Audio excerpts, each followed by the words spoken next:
Everybody, welcome to today's video. Obviously, we're going to be taking over Girona. We put a poll up on the community page. It was very, very close between the four teams, but Girona just pipped it back a couple of percent.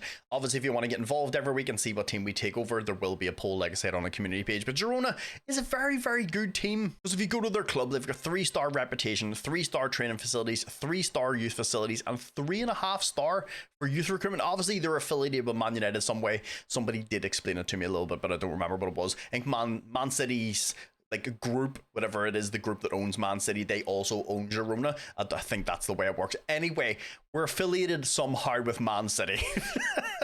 But like the team obviously has not done a lot with regards to like European football and trophies, because if you go to their trophy cabinet, they have won the Spanish second division, they've won the Spanish third division, and they've won the Spanish Primera Catalana. I don't know what the hell that is. So obviously they've never won the top flight, they've never won any cups, they've never won anything in Europe. So this is one of the challenges that I do really, really love doing. I love going to clubs that don't have any sort of like real silverware in the bag. We are media predicted to finish 8th, which is currently where we are right now.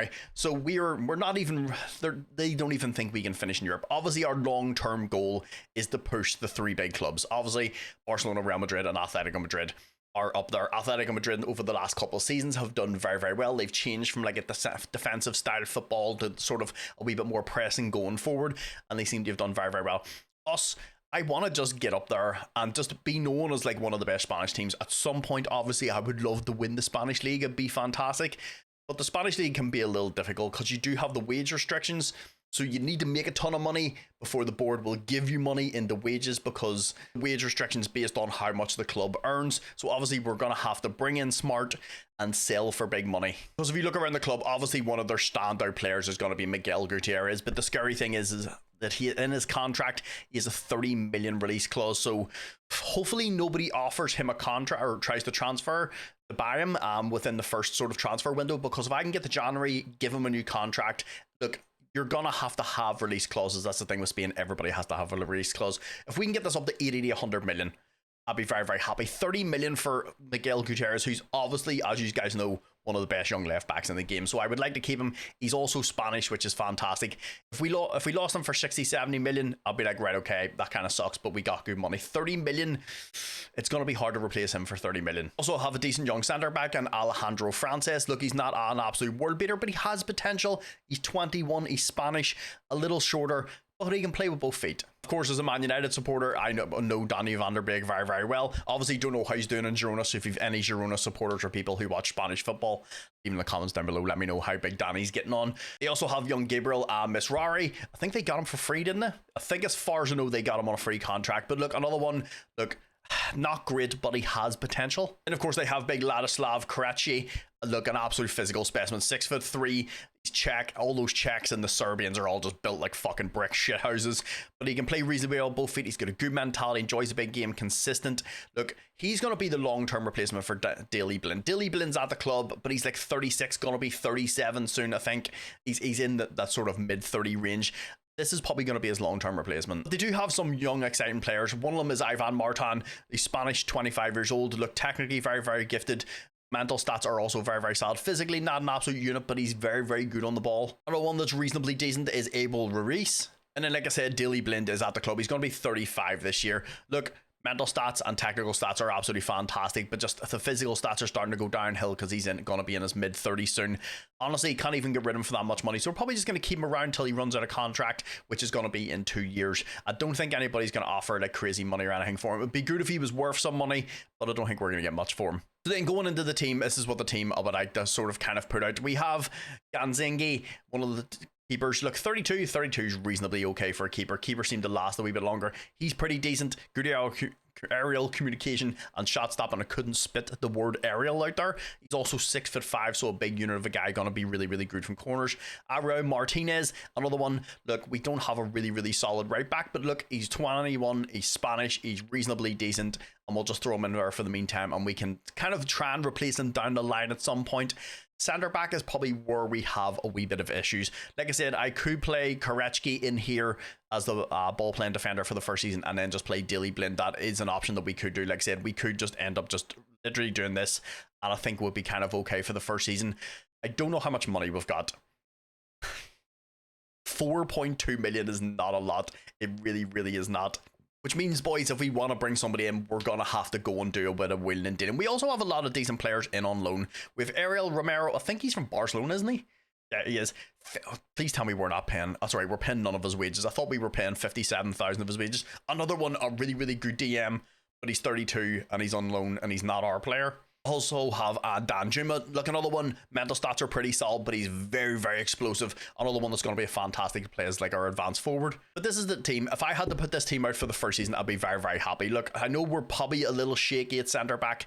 Goretzka, I'm reasonably happy with, but Francis needs a little bit of time. I would ideally like to play him in a back five if I had my way. Something like this. We could maybe get to that down the line, but for the meantime, we don't really have a lot of options, so I'm just going to stick with a 4 at the back and keep things reasonably simple. But I'm going to go see if we can do any transfers. We're going to need to sell some players because like 4.2 million, that's even going to be difficult to loan some players in. But I'm going to go do a little business. Hopefully we can sell some people. Not Miguel Gutierrez though. So another thing, obviously, before we go and have a wee look at all the players and stuff that we can maybe sell or try and bring in, the staff is going to need to be addressed at the club because our staff is not great. If you go in, this is our goalkeeping coach. Look, it's 11, 11 and 10. It's not absolutely fantastic. Our fitness coaches are not fantastic. Look, they're only 12, which is not amazing. This is the same with what is our head of youth development like at the club? He's not great either. So this is the staff we are going to have to address. And everybody always asks me how I get the staff, the regen staff into my club. So I always like to show this every video. It's a quick little thing. First thing you're going to do is go over here and go to coaching attributes. And then when the coaching attributes come up, you're going to go over here to where it says tactical coaching. Click on that and make sure the highest value is the top. So 20, 19, 18, depending on what club you're at, these numbers may vary a little bit. Then all I do is just scroll down. What I'm looking for is someone with good attacking and good defense in coaching. So I just scroll down and then we see here, there's a wee 16, there's a 16 and 15. You're looking for someone that's ahead of youth development. So Simeone Del Vecchio, as you can see, he's absolutely cracked. I'm probably more likely, instead of making him a coach, I'm probably going to make him my assistant manager if he's available. So if you go in, look, he wants to be a coach, I'm actually going to set him as assistant manager because he's absolutely insane. And he wants higher wages, that's absolutely fine. And then all I do is just scroll down, same thing. There's another guy here, has 16 and 15, and he's the head of youth development. Vincent Crocs, he's another regen staff member. You go in, another coach member, bang, bring him in, and I just do this, rinse and repeat, and just bring in all the regen staff. It's a really, really simple way to do this, and you can get some fucking fantastic staff members. Obviously, some people don't like to bring in the regen staff members, they like to bring in the real staff. If that's your thing, that's perfectly fine. The great thing is about Football Manager, play the game however the fuck you want. So obviously with us having no cash, we had to go and sell some players. So I sold Victor, that guy's name I'm not going to try and pronounce. We sold him on to the Saudi League. Look, we didn't get a ton of cash, 14 million, but it's enough because, like, yeah, we didn't have a lot in the transfer kitty, so 14 million is a really, really good way to start. We then, on top of that, sold a Jean Zolos. Not one I really overly want to sell. He's only 19 years old, but we couldn't really stop him going. PSG came in, offered him 8 million. Look, I said no, it was 6 million at the start. He got upset, he's spaghetti. Then we wrangled a little deal. I was trying to get 10. They would not negotiate. They would not go past 8 million. So in total, we've got 14 million for somebody, 8 million for somebody. I also just noticed whenever I was going through all the transfers that they had sold Artem Dubravrak to Roma this season, he would be the perfect fucking striker. You know my love for big physical strikers in FM. They're just absolutely fantastic. I would love to have him. Is there a buyback clause? If we can get some cash and I would honestly bring him back if we had the money. But then I did bring in one young player from Barcelona. This is going to be on a season loan. This is young Hector Fort. Right back as position, we don't have a lot of people there. We have one right back and he's okay. But young Hector Fort, he's 6'1", he's Spanish, he's only 17. He also has a clause on his contract of 2.4 million. So if we can get him into the club, he's happy to play for us. We would have Gutierrez on one side, Hector Fort on the other side. That would be absolutely fantastic. But like I said, I wanted to bring in a centre back because I felt like we were a little weak there. And I went and brought in Christian Mosquera. This is once again, 6'3", he's Spanish, he's only 20 years old. We got him for a total of 12.5 million, working its way up to 20 million. I think this is a really, really good deal. He also has a clause on his contract for 60 million. So if we were to lose him, at least we get 60 million. I was trying to go up in his contract to like 80, 90. He wouldn't go anywhere past that. Look, he's young. So it means going into the season, this is kind of what the team is going to look like. Ganzinga, Gutierrez, Frances, Mosquera, Fort, our backline, I'm not going to lie, look, it's very, very young. We probably may concede a few goals, but the only way these young players are going to get any better is if we play them and just get them some experience. Then Masrari, I'm not too sure about this. I may bring somebody in on loan. I feel like he's just not ready yet, and I think we're going to get bullied in midfield. Korechki, just a big physical player, and then Danny van der Beek in beside him. Martin, Danjama, and Reese, but this position is one I may try and put in for somebody. I wasn't able to get rid of anybody else to bring in another midfielder, so until January, this is probably more likely what the squad's going to be, but I don't know what the assistant manager's going to put out. Obviously, this is what the team I would like to put out, so we may have to lock a few players in. So let's see what the assistant manager would do. So this is the team that he would put out. So Gutierrez, he puts Blind into the back line along with David Lopez, so both of our centre backs are out, our right back is out. Herrera was in the midfield, Martin was in the midfield, Arthur was in the midfield. Arthur's honestly not that bad. He's 27, but I don't think, as far as I know, he's our player. He's in on loan, so I'll prefer to play our players unless we loan somebody in that's an absolute brilliant player. Asprilla is one I would like to try and get a wee bit of football at some point, so I may drop one of our midfielders back into midfield and then put young Asprilla in, and then he's got Reese and Stanu. Stanu is good, but he's 37, gonna be 38 this year. So this is the players I am gonna lock in for the season: young Hector Fort and Mosquera in the defensive line.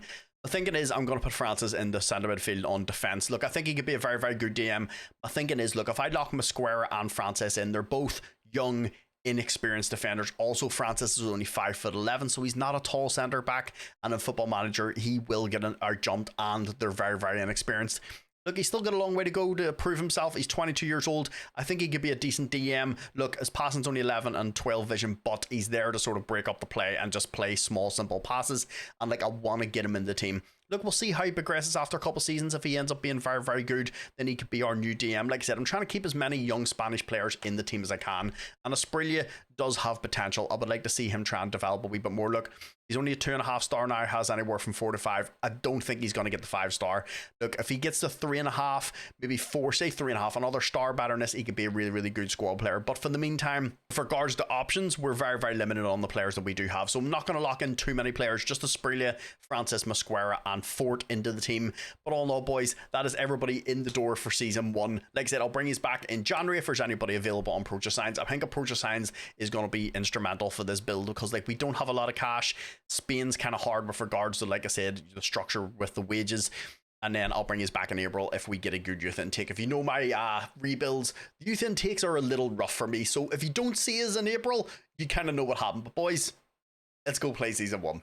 So boys, we've made it to April. There wasn't anybody on the Approach of Signs that was interested in signing, but we did get our youth intake with one potentially very, very good player.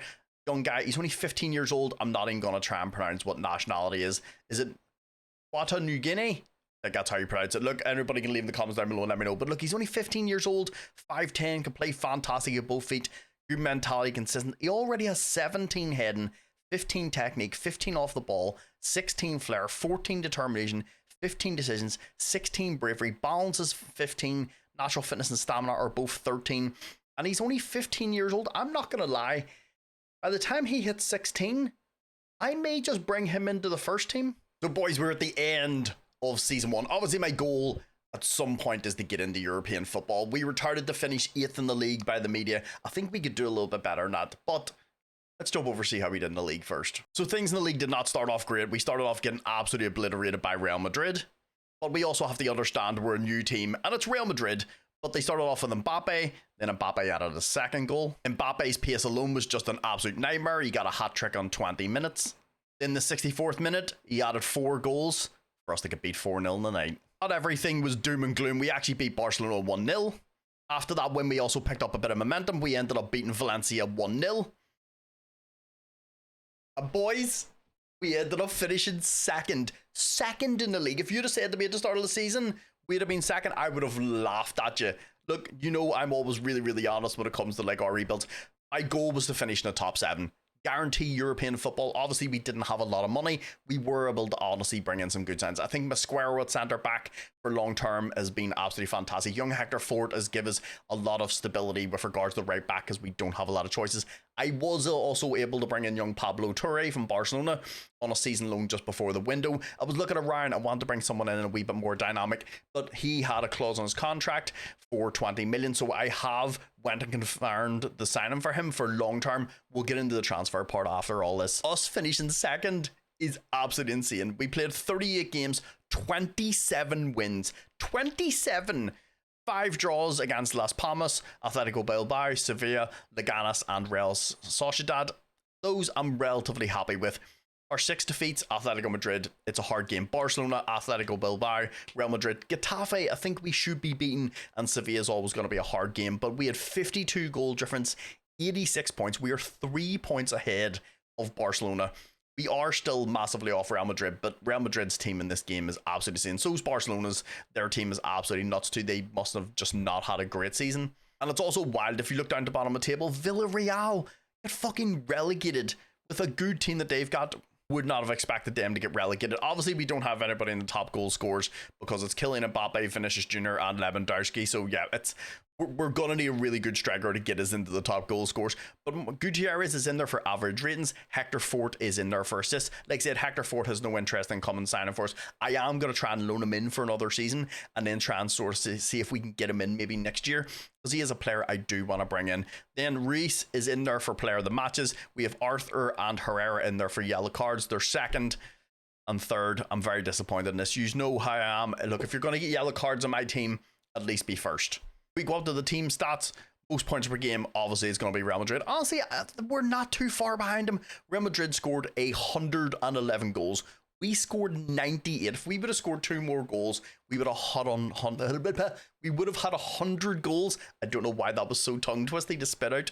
Most shots for, obviously, going to be Real Madrid. Once again, I feel like we're not that far behind them. Few shots against. This is probably where we need to sort of concede a little bit and sort of improve the team maybe next year. Like, we're down there in 8th, 336 shots. Most clean sheets, Real Madrid obviously at the top. We're joined 6th. That's not too bad. 13 clean sheets. Fewest conceded. We're down there in 6th. So defense is probably going to be somewhere we need to look at. But we obviously knew that. We need another, I would say we need an experienced centre back beside Mosquera. But money is also going to be an issue at the club because obviously we didn't get a ton of cash. And I've already confirmed the signing of Pablo Torre. I just feel like he's a player that's going to do really, really well for us. But this, boys, finishing second, I'm very, very happy. Let's see how we did in the cup. So we started things off in the first round against Borges, whatever way you want to pronounce that. We beat them 3-1. Then we absolutely obliterated that team 6-1. Then that moved us on to the third round where we played Amara Barata. These names are going to be wild, boys. But we beat them 2-0, which means 3 wins in the cup already. But unfortunately, that is where our cup fun ended. We ended up getting beat in the 4th round by Granada on penalties. It was 4 each on the night. We ended up missing 2 penalties. Parechki and Romero, and they only missed 1. This is unfortunate, but look, we had 3 good wins, and then we took a team to penalties. Look, we're still a team in the rebuilding process. I would have liked to get a little bit further, but it is what it is. But we were in the Champions League. And that was the one thing that was a little confusing, because we finished 6th in the league last year.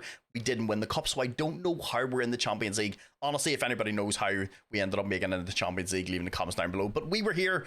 Our group was very, very tough. We were in the group stages. We started things off with a match against Inter. They beat us 2-1, but all in all, a pretty good result. We then also had Liverpool in our group. They beat us 3-2, which once again, a good result against a very, very good team. In the final team in our group, so we had Inter, Liverpool and Galatasaray. We drew with them 2 each in the first match. Next match in the group, we ended up beating Galatasaray 6-0. I wish we would have got a win over them in the first match. We then also managed to go and beat Inter 2-1. Then in our final Group D match, Liverpool ended up spanking us 4-1. I mean, then in our group, we ended up finishing 3rd. I'm very, very happy with this. Look, we were only 2 points behind Inter. Honestly, if we wouldn't have drawn against Galatasaray, we probably would have went through. But all in all, a very, very good look. Good games against Liverpool and Inter is hard to come by, especially when you're Girona. That means we drop down into the Europa League. Where we started things off in the knockouts, we actually started off the scoring through Reese. They hit back 2 minutes later. Honestly, our keeper should have saved that.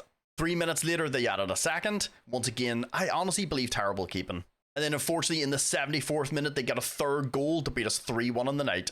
Just mistakes from us. which then took us then to the second leg where we had our work cut off for us being 3-1 down. They started off the scoring. They ended up beating us, and that was us out of the Europa League. Honestly, this is probably the most disappointing one so far. Obviously, dropping out of the Champions League it kind of sucks, but when you've got Liverpool and Inter and Galatasaray in there, it's kind of expected. Look, we did very, very well. We had some nice results in there, but this is a team, honestly, we should be spanking. So then moving over into the player forms is obviously Gazingia was in our nets, played 47 games, conceded 62, but he had 15 clean sheets. This is a position I would like to replace at some point, but obviously we don't have a ton of cash just yet. So this, for the meantime, will be our keeper, but I would like to replace him at some point. And Big Miguel Gutierrez only started 23 games. He did have a wee bit of an injury, so he didn't get to start a ton. 2 goals and 7 appearances. He has also signed a new contract. His release clause is now 80 million instead of 30. As soon as January hit, this was like the first thing I did was give him a brand new contract. It is unfortunate he didn't get to play a ton of games, but look, if he gets injured, not a lot we can do about it. Obviously then his young friend on the other side, young Hector Fort, played 43 games, 4 goals, 12 assists. This, like I said, this is one he has no interest in signing for us. I do want to try and get him in on a season loan again for next year, and then maybe just he'll have a wee bit more interest as he gets a wee bit older. But this is one I do want to bring in. I would have loved to get him this season because he does have a 2.4 million optional fee in his contract, and his minimum fee has now went up to 35 million. So it is unfortunate we can't get him in the door, but it is what it is. And Big Ladislav seemed to have played a lot of his games at centre back. Started 29 games, 16 off the bench, 2 goals, 2 assists. Then Big Mosquera in beside him started 49 games. Obviously we locked him in for the season, and then it's 6 goals. He's also starting to look very, very good. I am working on his ball control a little bit, so it's going to work on his technique, first touch and dribbling. I think the rest of his game is pretty much fine. I would just like him to have a wee bit of a better touch on the ball and a wee bit more technique. But the scary thing is he's wanted by Liverpool, but if they want him, he has a release clause of 60 million. So unless they pay 60 million, he's not going anywhere. Then of course young Francis, I did lock him into defensive midfielder for the season. Look, honestly, he started to look pretty good, but he started 47 games, 4 goals and 5 assists, but he's playing defensive midfield. Also wanted by Atletico Madrid. Then Donny van der Beek surprisingly didn't start as many games as I thought he was going to. Started 11, 23 off the bench, 1 goal, 3 assists. One person that did actually start a decent amount of games was Yangel Herrera. 23 started, 18 off the bench, 1 goal, 8 assists. Then, like I said, I did confirm the signing of young Pablo Torre. This is one, like I said, I brought in just before the transfer window ended at the start of the season. Look, he's a very, very good young player. 22 years old, he's Spanish. Just an electric type of player. 41 games played, 11 goals, 15 assists. So 26 goal involvements in his first season. And like I said, we do now have him locked in, so he is going to be our player. This is what we need to do. Just every season, just buy somebody, improve the team. Every season, buy somebody, improve the team. We're not going to be able to go out and just absolutely just rebuild a whole team. We just don't have the money for it. Ivan Martin, I ended up, whenever I brought Pablo Torre into the team, I put Ivar Martin up into the press and forward. Look, he's got good teamwork and good work rate. 45 games played, 12 goals, 13 assists. Then the big man, Reece up top, 47 games started, 32 goals, 7 assists. He had a 7.3 for the season. So after season 1, this is pretty much what the team looked like. Mosquera actually got a decent amount of games, 18 games all started. He is also wanted by a few Premiership teams, so we may end up losing a few players. And Martinez is also wanted by Atletico Madrid and Fiorentina, which is to be expected because we did actually have a decent season. Daily Blind was upset at Spaghetti because he didn't get to play a lot, but that's kind of went away. With regards to the team, look, Fort, I'm not too sure if we're going to be able to get in. But the rest of the team, I'm pretty happy with this. The only thing I think we kind of lose out on a wee bit is a wee bit of physicality in the middle of the park. Donny van der Beek, 6 foot. Francis is 5'11". Herrera, I don't even know how big is Herrera. Yeah, he's just 6 foot. I think we lose a wee touch of physicality in the team. I would also like a striker up top that's a wee bit bigger, 6'2", 6'3", just a wee bit more of a physical presence in the air. But I think centre back is I think where we have a wee few problems. Mosquera, very young, inexperienced. Berechke, look, I think he's honestly a better defensive midfielder than he is a centre back, but we just don't have a lot of issues or a lot of options right there. This 2 positions is honestly, I think, going forward going to be our main priority. Obviously, like I said, I would like to bring in a wee bit of a better keeper and a better striker, but we're kind of okay for the minute. We scored a decent amount of goals. Defensively, I think's where we need to lock things up a little bit, because like if you think about it, Gutierrez, really, really good player. Mosquera, young and inexperienced. Fort, very, very young and inexperienced. And our other centre back is technically not even a centre back. And we ended up finishing second, but we did not do great in Europe. I'm still actually really, really annoyed that we went out in Europa League. But It is what it is. But boys, we finished second in the league, which means we guarantee Champions League football next season. I'm actually going to go and ask the board for a wee bit more cash and just see if I can wrangle a wee bit more. Look, we need some money. It's the only way we're going to be able to improve the team. But boys, that is the end of season 1. Let's jump over into season 2. So boys, then moving over into season 2, like obviously we needed to sell some players to bring some players in because there was a couple of positions I did want to strengthen. The first person out the door was big Ladislav. He went to the Saudi League. If the Saudi League comes knocking, generally most people don't say no, honestly. I would have liked a wee bit more money for him. We got a total of 18.2 million. Honestly, he was only valued anywhere from like 15 to 18 million, so we got a wee bit of money over what he was worth. I would have liked about 25 or 30 million. It's the Saudi League, but it gives a wee bit of money to invest back into the team. On top of that, we also got rid of Dilly Blind. He went for a total of 1.1 million. This was more just, look, he's going to be 36 this year. He was on decent wages and just wanted to get him out the door. In another one that went out the door was Yangel Herrera. This is one I was happy enough to keep at the team, but Brighton came in and offered. They're in the Premiership, you know what I mean? So like they have that pool straight away. Would have liked a wee bit more money for him. We only got a total of 7.2 million. I was trying to squeeze at least 10 out of them, and they were having absolutely none of it. And one of the first people in the door was Hector Fort. I basically loaned him in for another season, but I loaned him in before the end of his loan actually ended. So we basically just extended his loan, which means it kept the 2.6 million optional fee. So if we can get him in for a season, keep him happy, give him a ton of football, maybe hopefully at Christmas or April we can basically offer a transfer and see if he's happy enough to come to the club. Like I said, he's one I really want to get into the team. He's young, Spanish, very explosive, has a ton of potential, and if we can get him really cheap, this would be good. But he's in at least for another season on loan. But one of the first positions I wanted to strengthen was going to be centre back, so I brought Abakar Silla. If you've never used this kid before, he is an absolute fucking unit of a player. 6'2", left-footed, got a good mentality, enjoys the big games. He's only 22 years old. Physical stats are absolutely insane. He has nothing under a 14. All these end up like 16 and above. The only things that are kind of a little weird on him is composure and decision making are only 10. His concentration is 9, but that is things I work on. If you go to the final third training, it works on his composure and decision making, the two blue ones here, and then his concentration generally does just go up with time. So we paid a total of 9 million for him, working its way up to 14 million. I think is an absolute steal. So it means we have two big physical players in him and Mosquera as our two centre backs. But once again, I'm trying to increase the physicality of the entire team. So I've loaned in Evan Ferguson as our main striker for the season. It's a total of 1.8 million for the whole season. He does have an optional fee, but it's 81 million. So yeah, I don't really think we're going to activate that. I was in the process of loaning in Esposito, and then he got injured for 5 to 6 months. So I was kind of disappointed. I did want to bring Esposito in, and then he had an optional fee in his loan deal. What was it? It worked out at about 9 million. So I was like, right, loan him in for the season. 9 million, that'll be fantastic. And then yeah, you get injured for like 5 months. Yeah, if you go over the Esposito's thing and you go to his history and go to his injuries, yeah, he damages cruciate ligaments, which it is a bit unfortunate. But on the plus side, like I said, we were able to bring in Evan Ferguson, and it only cost us 1.8 million for the season. Look, big physical dude. I am going to work as an agility while he's here, because agility is only 10, which is weird because he's got 15 acceleration, 16 pace, 14 balance, and then his agility's 10. So I kind of want to work on that while he's here. If we can get that up to like 12 or 13 and then he goes back to Brighton and he's absolutely fantastic. But look, while he's here, I want to try and improve him. But he's going to be a good one to have as our main striker. And another person I've brought in on loan is young Zeno Labas. This is one look. Once again, I'm trying to increase the physicality of the team. He's 6'3", he can play fantastic at both feet. He's got a good mentality. He's very good all round, and he becomes very good. And in his contract, it's an optional fee for 11 million, which is absolutely wild. So we're going to bring him in. I'm probably more likely going to play him in defensive midfield, because I just feel like while Francis is very good, I don't think he's going to improve much anymore. And just like, he's a little short, 5'11", which is wild to say because like Football Manager loves big physical players. But him and DeBast will basically just interchange in that defensive midfielder role. He can also play centre back, so it gives us a wee bit of versatility in the team too.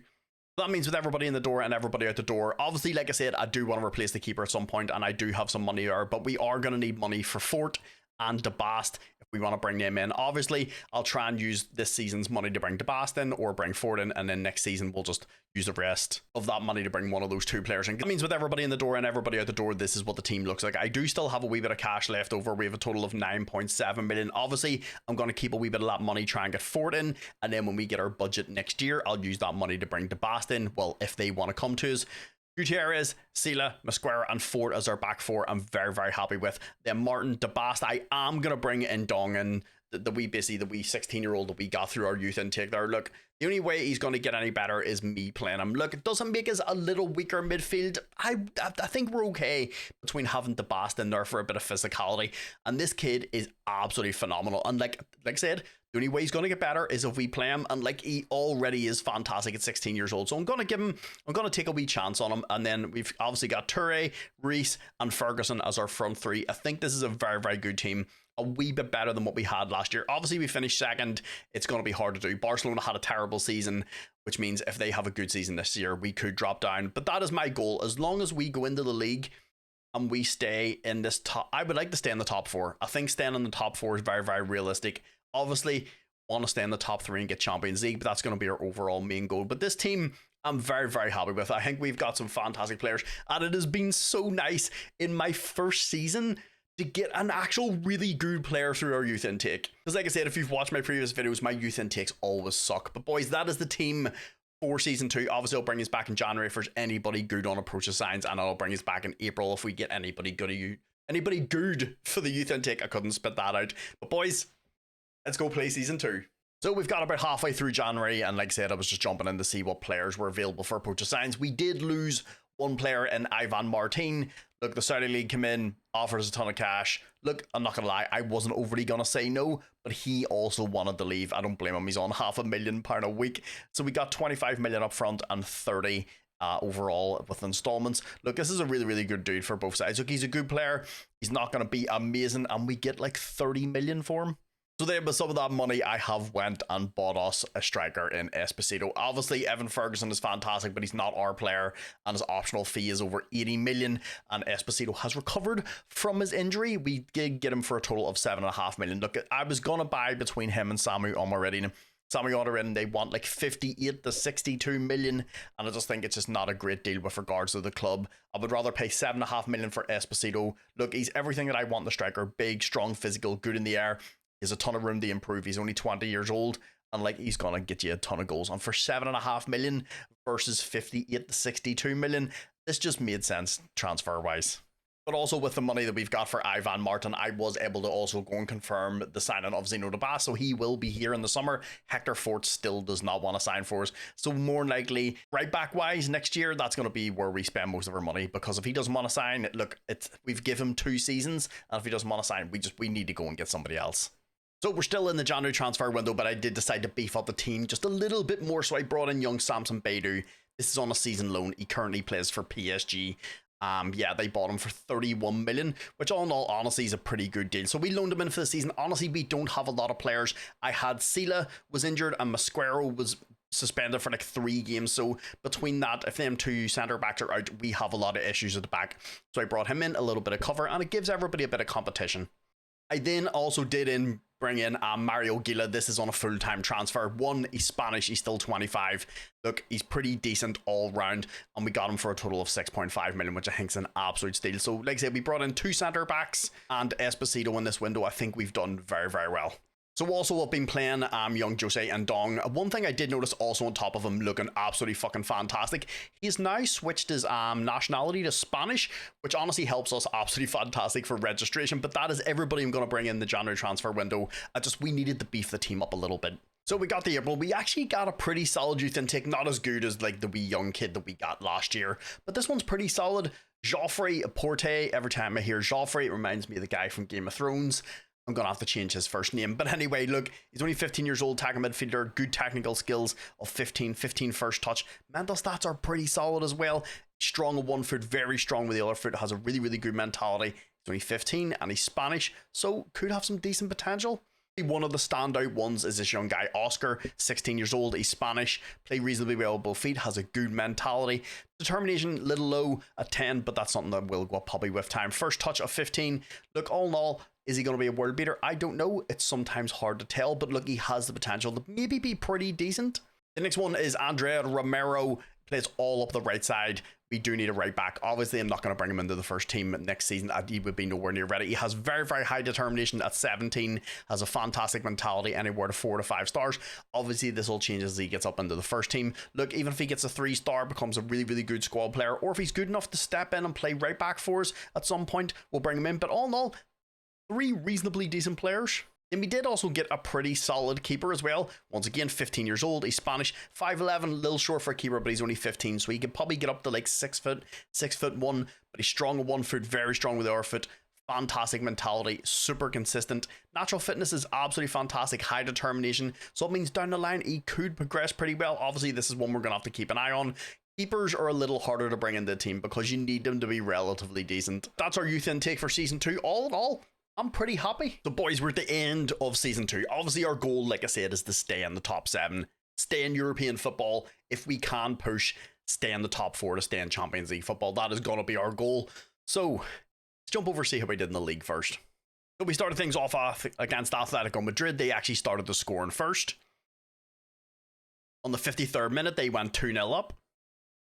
We got one back 10 minutes later, but it was too late. They beat us 2-1 on the night. So with a very hard fought match against Barcelona, we actually started off with scoring through young Francis. They hit back through Amela, the guy that was on loan to us last year, to make it 1 each.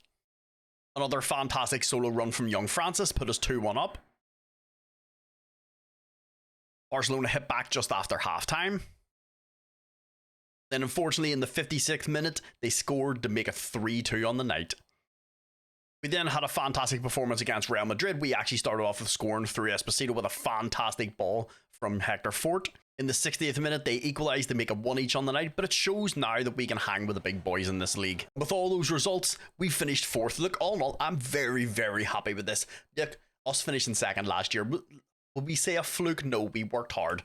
This year, we had a lot of injuries. Every time I came back, obviously I came back in January, did all the transfers in January, and then came back in April. We had a lot of people suspended and a lot of injuries. Look, I'm not making any excuses. Look, 4th is still absolutely fantastic.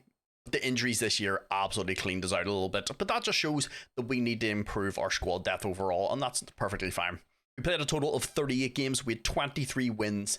We had 5 draws. We had 10 losses. This is terrible. Almeria, we should be beating. Mallorca, Real Betis, we should be beating. Getafe, we should be beating. Las Palmas, we should be beating.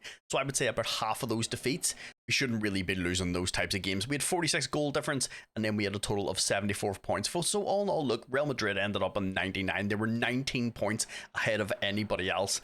It just shows like their dominance. Their team is absolutely wild. We have nobody in the goals, we have nobody in average ratings, and nobody in assists. All 3 of our players are in the yellow cards. Hector Fort, Gutierrez, and Mosquera, which is, you know what I mean? At least we're in something, boys, you know? Clean sheets were not in there, and player of the matches were not in there. Team stats-wise, most points per game, Real Madrid is right up there. We did drop off a little bit, but like I said, due to the injuries, it did not help. Real Madrid scored a total of 110 goals. We scored 103, and you got to remember, we only brought in Esposito and stuff in January. If we had Esposito for the whole season, I reckon we probably could have been able to equal Real Madrid's record. Most shots for is us, which is actually surprising. We're just ahead of Real Madrid, and then few shots against is obviously Real Madrid. Look, they have a fantastic all-round team. Ours is getting there, but it's going to take a wee bit of time. We have a lot of young players. Most clean sheets is Real Madrid. We're not in there, which is a little worrying, but like I said, we had a lot of defensive injuries, which was kind of wild. And then fewest conceded were once again not in there. So obviously scored a ton of goals, maybe conceded a few too many, but like I said, it was probably down to injuries. But all in all, boys, we finished 4th. We're still in Champions League football, and that's the main thing. So let's move on to the cup. So we started things off in the 3rd round against Real Irún. We beat them 3-1.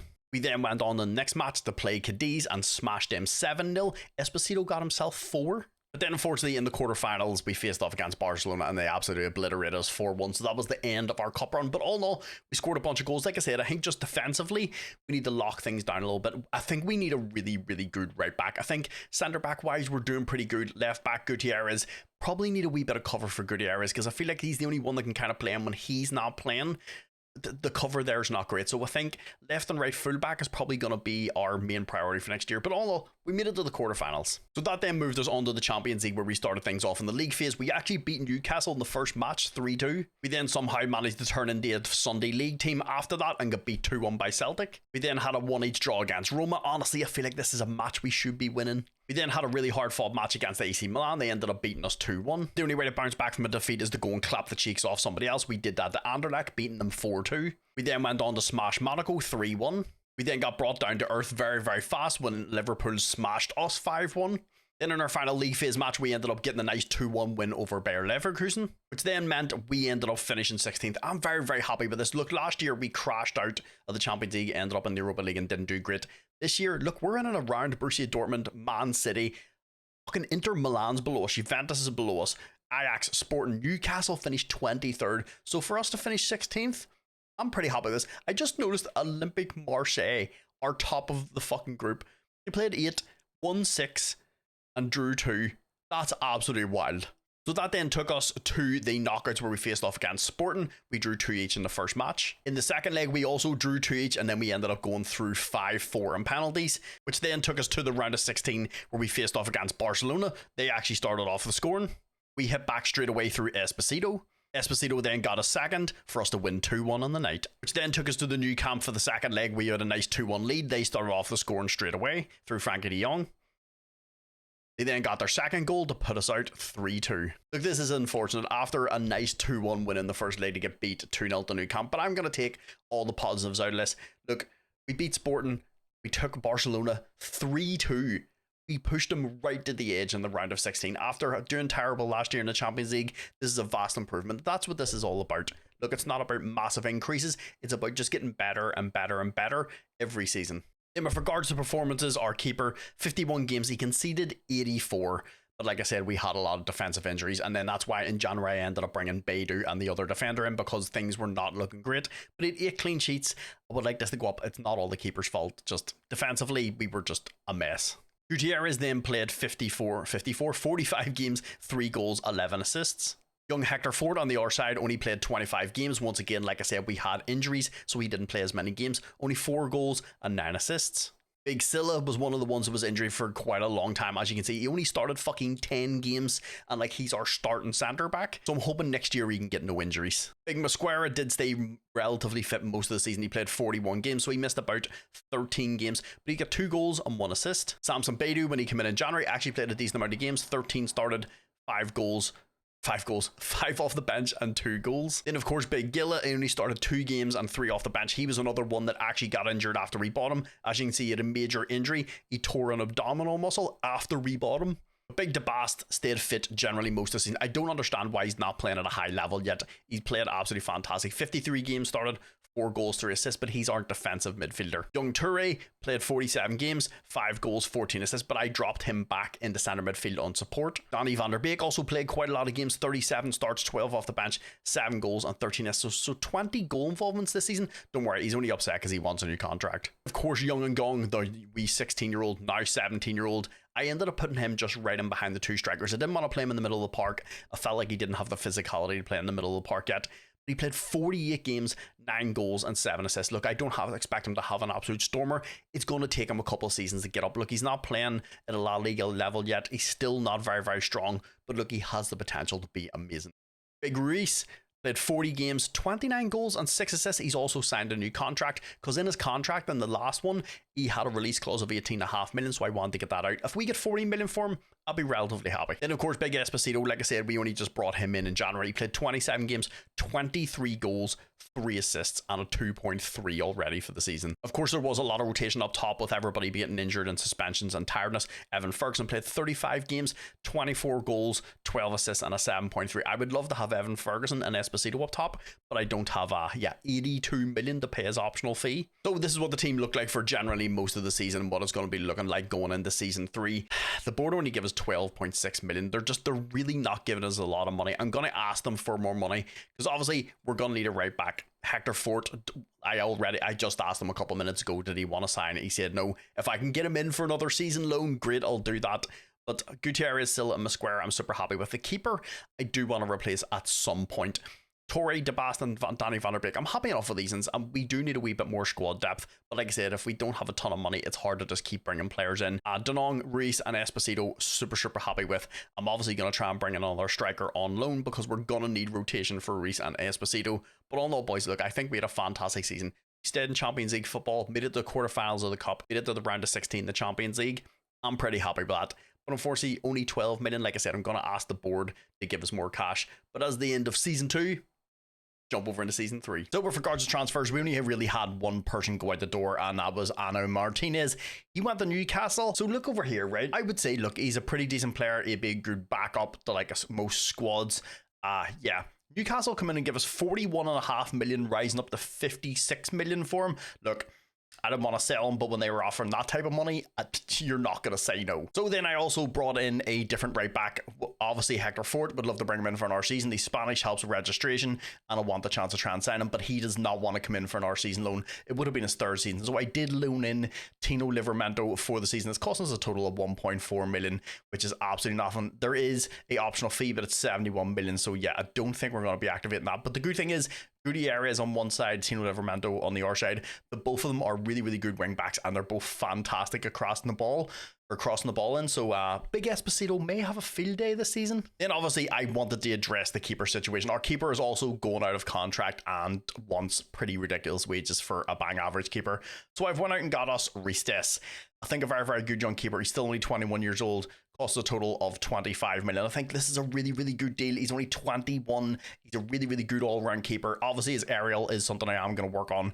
I want to work on his jump and reach and his aerial reach. Apart from that, he's a really fucking solid, good young keeper, and we could have him at the club for the next 10 years. The big one in the door was Mane Kone. This was one. Look, he was upset. He's spaghetti at his club. We went in, paid a total of 30 million. I tried to wrangle a little deal, but they were having none of it. This also adds, once again, a lot more physicality to our team. He's 6'1". He's a big unit of a player, and I think for that price we got a really good deal. Which means now looking at the team, Ristes and nets, Gutierrez, Silla, Mosquero, and Tino Livramento is the back line. Toure, DeBast, and Kone in the middle of the park. I think this is a really, really good midfield. And then, of course, Young and Dong with Reese and Esposito in behind. I'm really, really hoping this kid can take off over the next couple of years. Obviously, his stats are starting to improve. He's still not playing at a La Liga level yet, but he's only 17 years old. The great thing is I love that he switched nationality and he's now Spanish. It's really, really going to help us with registration down the line. But I think this kid over the next couple of seasons, look at how well he did last year, and he was only 16. But like I said, boys, that is everybody in the door and everybody out the door. Like I said, just every season we're just going to keep... We got really, really lucky with Newcastle coming in and giving us that fucking ridiculous offer. Look, I think he's bang average, and the fact that we get 56 million in total for him is absolutely wild. But like I said, I'll bring this back in January for anybody that we want to bring in on approach to signs, and then obviously if our youth intake is decent, I'll bring his back at the start of April. But boys, let's go play season 3. But before we go, I want to see who the assistant manager would pick actually. Team honestly doesn't change too much. Backline, Frances comes in at right back. Honestly, he did very, very well last year. I'm not going to lie. If he had any sort of potential, I would train him a little bit in dribbling and just play him as right back. And then he changes. So Mizrahi comes in for Kone and Danny van der Beek comes in. Toure, Reese and Esposito, I would rather have them two switched around, to be honest. So this is the players that I'm going to lock in for the season. It's going to be Toure, DeBas, Kone, and Dong and Esposito. Esposito, I don't need to lock him in, but look, the system manager is going to play him as a pressing forward. He has 11 work rate and his stamina and all is not great.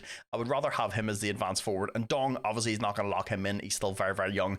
Kone and Toure, once we get to Christmas, I'm probably not going to need to lock any of these three in because the system manager will decide over time that they're playing in their best positions. But this is the people I'm going to lock in until Christmas. But boys, let's go play season 3. So boys, we're at the end of season 3. Look, the same thing is what we're always trying to do. Chasing Real Madrid apparently in this save, because obviously they have an absolutely fantastic team. They've also made their team a lot better. They have brought in Ignacio as centre backs, a couple of other good young players. So on top of the fantastic team they've got, they've beefed up their defense as well. So this is part of the fun that's going to be this rebuild, is trying to catch Real Madrid, because obviously we're not getting a lot of money. They have unlimited money, so it's like David and Goliath, just us chasing them. That's enough messing about. Let's go see how we did in the league this season. So we started things off with a fantastic win over Villarreal. Esposito got the first goal. He then got a second from another corner for us to win 2-0 on the night. We then also had a fantastic win over Atletico Madrid. Esposito with a penalty. Young Pablo Toure then scored to make it 2-0 on the night.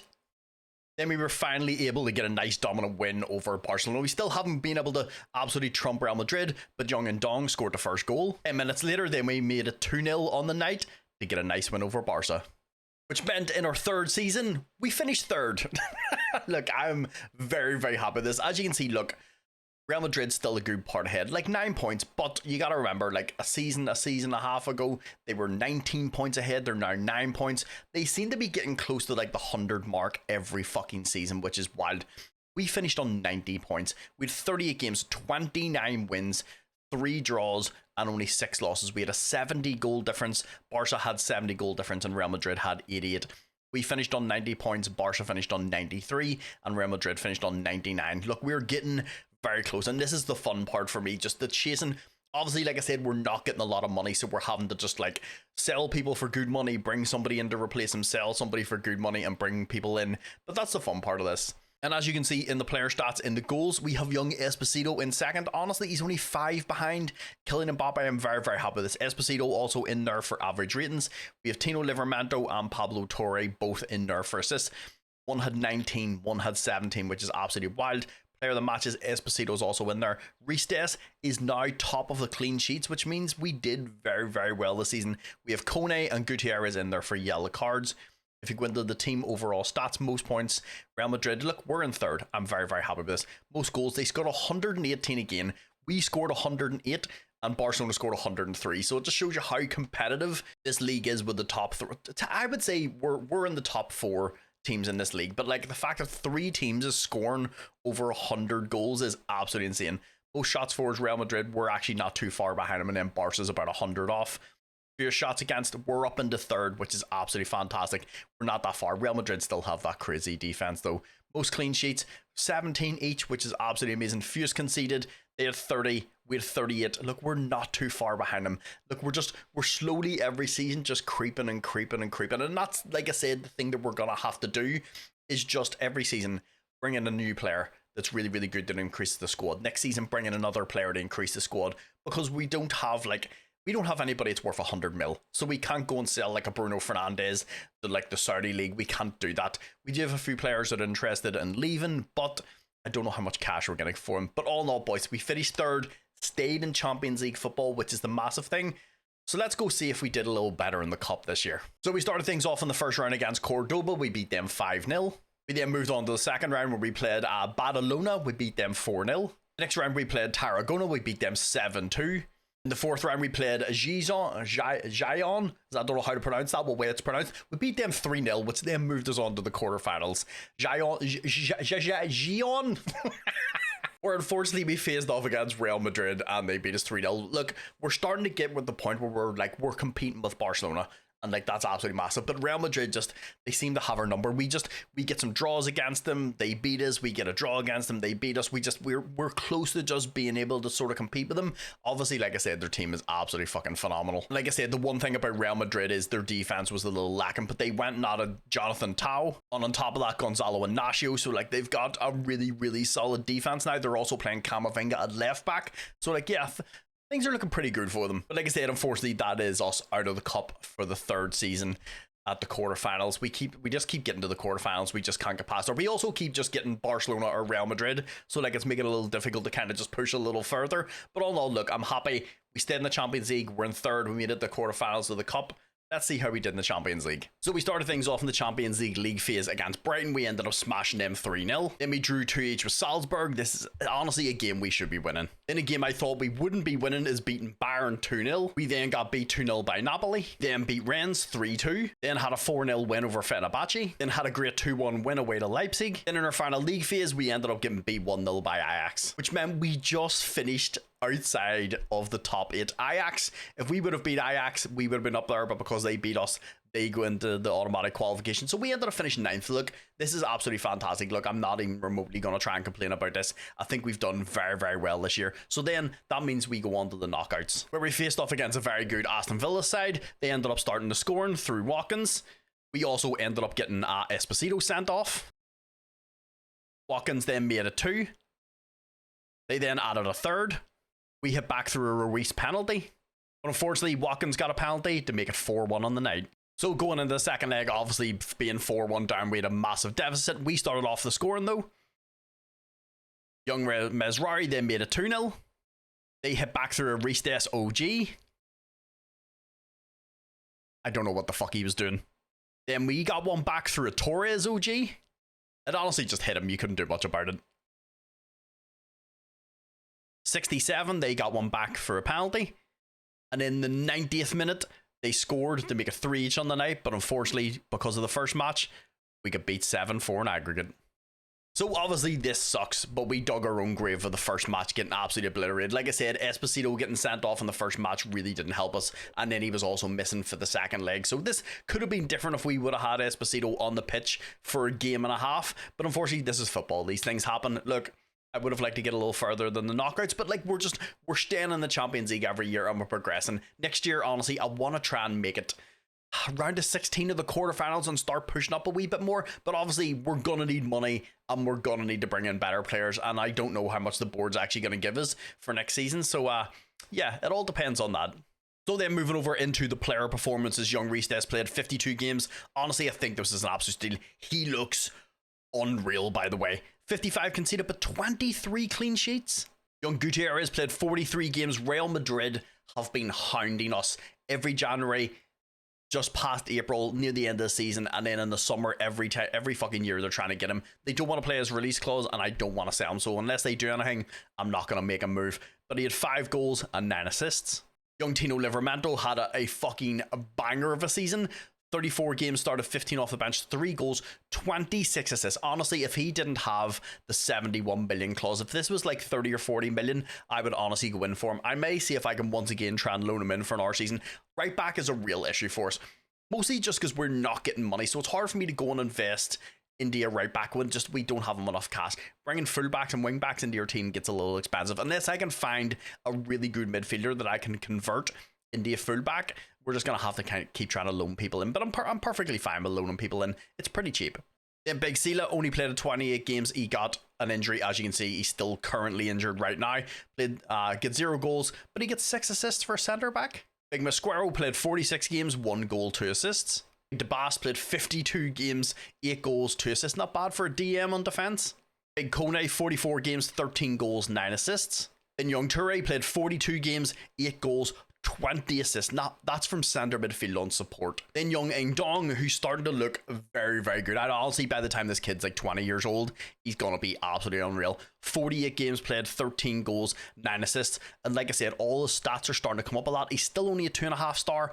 I would say he's going to get the probably 4 star. I don't know if he'll make it to 5. I would love him to make it to 5, but like a 5-star player's like the top of the food chain. But he's already looking very, very good, and he's still only 18. Then big Marco Reus played 48 games, 25 goals, 5 assists. There is a whole transfer debacle with him. We'll get into that in the start of the next season. And then, of course, the big man up top, Esposito, 43 games played, 41 goals, 6 assists, and a 7.5 for the season. Like I said, he got a wee bit of an injury at the end of the season, and also the suspension in the Champions League did not help. But like I said, honestly, if you want yourself a goal machine, go and get Esposito. He's unreal. But all in all, the team is looking very, very good. There will probably be a few changes. Obviously, I don't know if I can get Tino Livramento in for another season.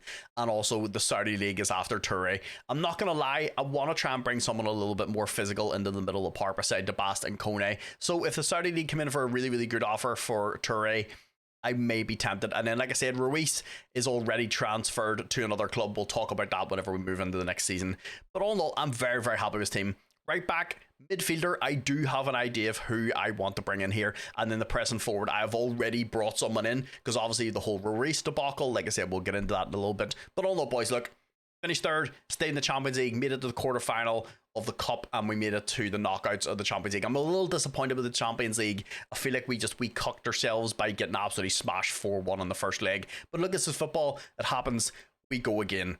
Boys, let's move over into season 4. So we also forgot to mention before we moved into season 4, yeah, the board gave us 13.5 million to spend.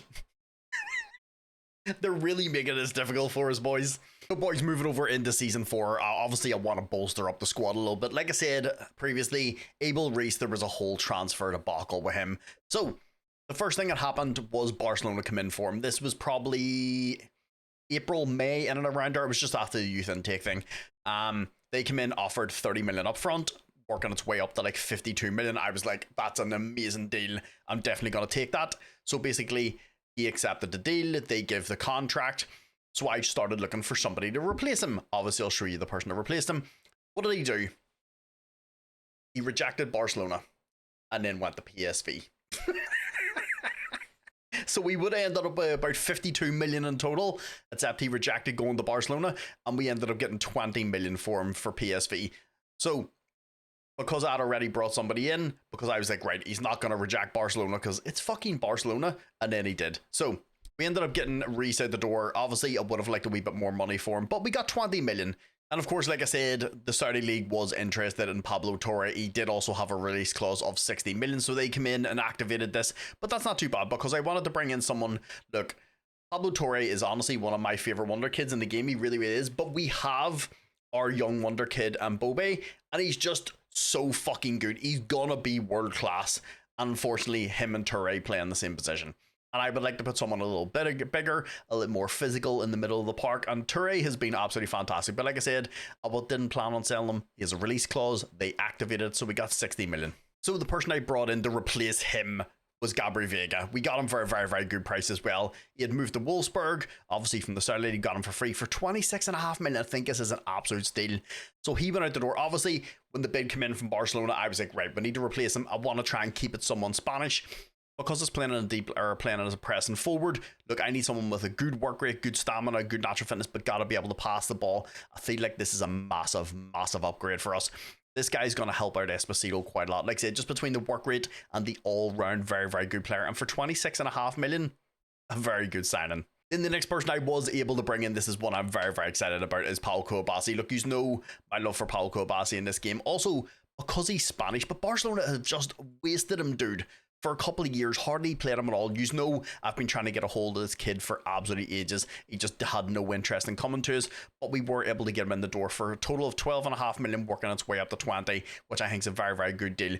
Look, Spanish, very, very good all round. Him and Mosquera will complement each other. Mosquera's more of a big physical, no-nonsense centre-back. He's a wee bit more sort of better on the ball, a wee bit more of a footballer. And like I said, for a small price of 20 million, I think a very, very good player. And he's still only 20 years old. But the big one coming in the door was going to be Gavi Guerra. Look, this kid is absolutely unreal. I've never played with him. Everybody says how good he is in the game. Once again, he's also Spanish. He's only 24 years old, 6'2". Like I said, this is going to be the upgrade for Pablo Torre. I want my midfield to be very, very physical. I would like the whole team to be physical, but like, I mean, beggars can't be choosers. 6'2", can play really well with both feet, good mentality, consistent, enjoys the big games, 24, Spanish. We did have to pay a wee bit of money for him. Total of 70 million. It's about 35 up front and then 35 in installments will work its way, like I said, up to 70 million. But we just got 60 million for Pablo Torre, so technically Guerra only cost us 10 million.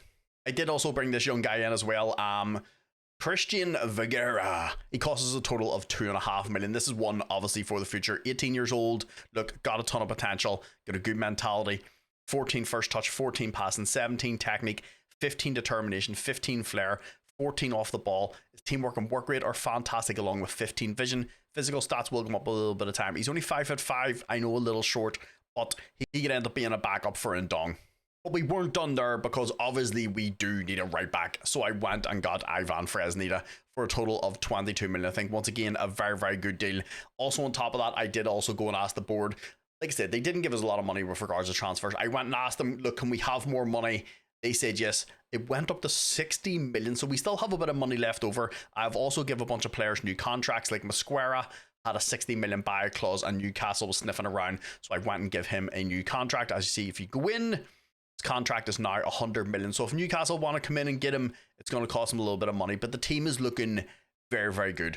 Recess and nets, Gutierrez, Cubarsí, Mosquera, and Fresneda, an all Spanish backline. And then we have Guerra, DeBast, and Kone. So we have a midfield of 6'2", 6'3", and 6'1". All big physical players. And then young nippy Ndong in there. Vega, 6 foot. Esposito, 6'3". Pau Cubarsí is probably the only one in the back line. Well, in the two centre backs, a little shorter. He's only 6 foot. I think he gets up to like 6'1". But him and Mosquera, I think, like I said, will complement each other very, very well.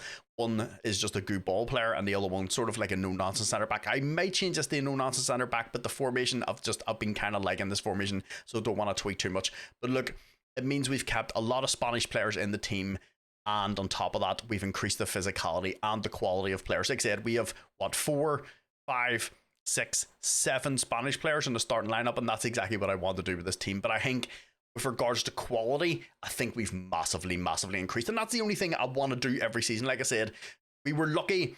The board gave us more cash. We got money for Pablo Torre, and then we got money for Reece. So that gives us what, about 60, 120, about 140 million to spend.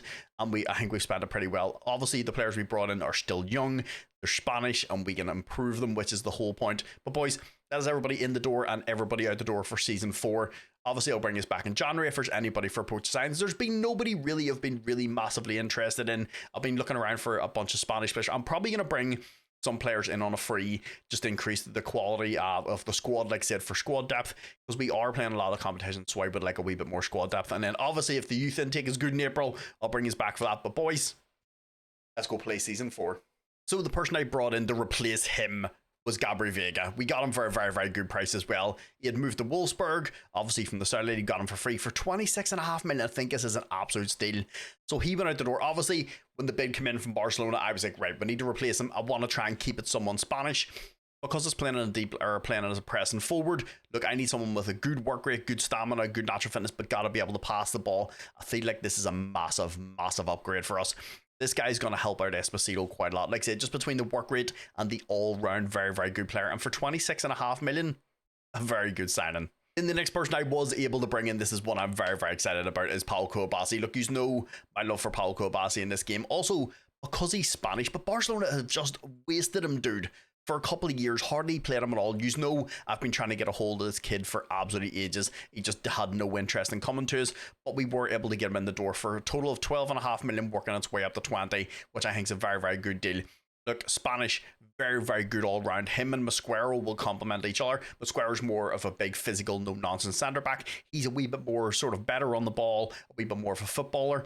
And like I said, for a small price of 20 million, I think a very good player. And he's still only 20 years old. But the big one coming in the door was going to be Gavi Guerra. Look, this kid is absolutely unreal. I've never played with him. Everybody says how good he is in the game. Once again, he's also Spanish. He's only 24 years old, 6'2". Like I said, this is going to be the upgrade for Pablo Torre. I want my midfield to be very physical. I would like the whole team to be physical, but like, I mean, beggars can't be choosers. 6'2", can play really well with both feet, good mentality, consistent, enjoys the big games, 24, Spanish. We did have to pay a wee bit of money for him. Total of 70 million. It's about 35 up front and then 35 in installments will work its way, like I said, up to 70 million. But we just got 60 million for Pablo Torre, so technically Guerra only cost us 10 million.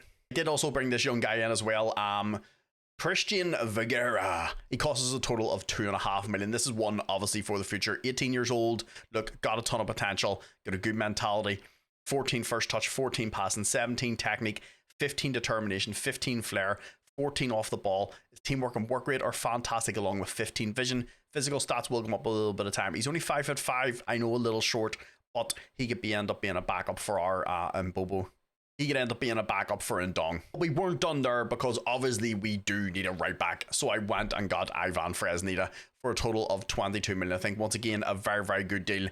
Also, on top of that, I did also go and ask the board. Like I said, they didn't give us a lot of money with regards to transfers. I went and asked them, look, can we have more money? They said yes. It went up to 60 million, so we still have a bit of money left over. I've also given a bunch of players new contracts, like Mosquera had a 60 million buy clause and Newcastle was sniffing around, so I went and give him a new contract. As you see, if you go in, his contract is now 100 million. So if Newcastle want to come in and get him, it's going to cost him a little bit of money, but the team is looking very good. Recess and nets, Gutierrez, Cubarsí, Mosquera and Fresneda, and all Spanish backline. And then we have Guerra, DeBast and Kone. So we have a midfield of 6'2", 6'3", and 6'1", all big physical players. And then young Nippy and Dong in there. Vega, 6 foot. Esposito, 6'3". Pau Cubarsí's probably the only one in the back line. Well, in the two centre backs, a little shorter. He's only 6 foot. I think he gets up to like 6'1". But him and Mosquera, I think, like I said, will complement each other very well. One is just a good ball player, and the other one sort of like a no-nonsense centre back. I might change this to a no-nonsense centre back, but the formation, I've been kind of liking this formation, so don't want to tweak too much. But look, it means we've kept a lot of Spanish players in the team, and on top of that, we've increased the physicality and the quality of players. Like I said, we have, 4, 5, 6, 7 Spanish players in the starting lineup, and that's exactly what I want to do with this team. But I think with regards to quality, I think we've massively increased. And that's the only thing I want to do every season. Like I said, we were lucky. The board gave us more cash. We got money for Pablo Torre, and then we got money for Reese. So that gave us what, about 60, 120, about 140 million to spend. And I think we've spent it pretty well. Obviously, the players we brought in are still young. They're Spanish, and we can improve them, which is the whole point. But boys, that is everybody in the door and everybody out the door for season 4. Obviously, I'll bring us back in January if there's anybody for poach signs. There's been nobody really I've been really massively interested in. I've been looking around for a bunch of Spanish players. I'm probably going to bring some players in on a free just to increase the quality of the squad, like I said, for squad depth, because we are playing a lot of competition, so I would like a wee bit more squad depth. And then obviously, if the youth intake is good in April, I'll bring us back for that. But boys, let's go play season 4. So boys, we're at the end of season 4. Obviously, with the players that we've brought in, I expect is to just keep pushing and pushing up the league to do a little better. Obviously, I would like to win the cup at some point, but our main priorities is obviously chasing Real Madrid in the league and the Champions League, and just stay in the Champions League. I don't have to win the Champions League, do it multiple times. I want us to be a team that's in the Champions League, making it to the round of 16 of the quarterfinals every year. That's what my goal is for this save, and obviously catch Real Madrid at some point. But with their team, it's going to be a little difficult, but that's the whole point of it being a challenge. So let's go see how we did in the league this year. So we started things off with a fantastic win over Atletico Madrid. They actually started off the scoring. We hit back straight away through to Bast. Sergio then made a 2. And then Charia made a 3 for us to win 3-1 on the night. They made a fantastic win over Valencia. Valencia have been doing really well in this save. Vegas got it off the scoring. Esposito made a 2-0 from the penalty spot. So then it was off to Madrid, and finally, after 4 years, we were able to actually beat them, but they started off the scoring. We hit back 20 minutes later through Vega. Kouabasi then made a 2-1. And to finish things off, Ivan Fresneda made a 3-1 on the night to get our first win over Madrid. And with that win, yeah, boys, we did it. Look, it took us 4 years. I wasn't, honestly, look, if I'm being honest, I wasn't too sure if we were able to gonna be able to catch Madrid. The main thing is, look, we played great. We added good players to the team, but also Real Madrid did not really play great this year. Like, if you look over here, we played 38 games. We won 29. We drew 7, which is a decent amount of draws. We only had 2 defeats, 1 to Real Madrid and 1 to Barcelona. But Real Madrid had 7 losses. Like, they shouldn't be getting beat by Real Pamplona, Valencia, Atletico Bilbao, Real Sociedad, or Real Betis. Like, there are games they should be winning. So they ended up on 86 points. We ended up on 94. I'm not trying to take anything away from us. We played fantastic. We only had 2 defeats all season to 2 of the top teams in the league. But I'm being realistic. I wasn't sure if we were going to... Real Madrid had some fun. They were nearly hitting 100 points every season. And I was like, this is going to be rough. But like I said, I think we just brought the right players in at the right time. And if you look down here, big Esposito is top goal scorer, 27 goals.